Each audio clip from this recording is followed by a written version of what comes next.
Several schools in Kenya today opened their doors to nearly 1 million students as Form 1 admission across the country kicked off. The exercise, which comes in the wake of radical changes within the education sector, will for the first time ever see more than a dozen national and extra-county schools open up day wings in schools traditionally known to be boarding institutions. Timothy Otieno reports. They would walk hand in hand, parents marking their children's territory quite literally, and the occasional luggage that accompanies such days. It's an exercise conducted at the start of every academic year, that of admitting Form 1s into various schools in the country. The only difference is this year history would be made. A government directive seeking to ensure a near 100% transition from primary to secondary school has seen a select number of schools required to open up day wings for learners joining Form 1. One such school is Buruburu Girls High School in Nairobi, which for the very first time is expecting a total of 30-day scholars to report on top of the 240 students already called to enroll in the school. We are expecting them tomorrow. We could not have admitted them today because they are coming on a special kind of setup, whereby the issues that we shall be handling during the admission will be different from these others. But of course, when they go to the class, they will be mixing all the classes.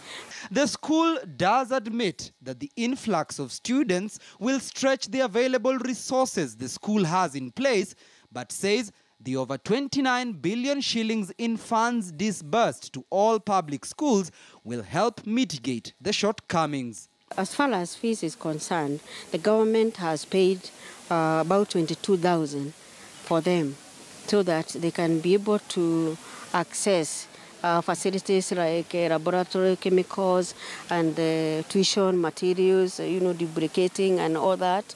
The only thing that they have not paid for them is lunch program.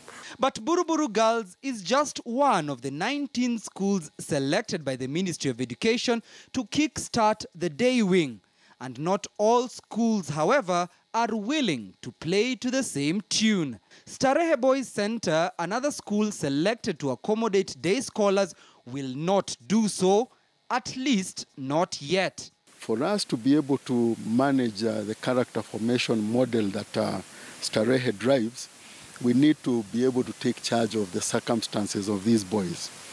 Now, admitting day scholars at this point, who are open to all these challenges that come from the environment out there, it means that we must be able to remodel ourselves and get support even from other stakeholders to know how to manage those unique challenges that will be introduced into the school. Because day scholars will not be with us 24 hours, and so we will not be in full control of all that they encounter out there. The school's administration believes the directive issued by Education Cabinet Secretary Fred Matiang'i less than 3 weeks ago did not give schools enough time to adjust and prepare adequate infrastructure to accommodate day scholars.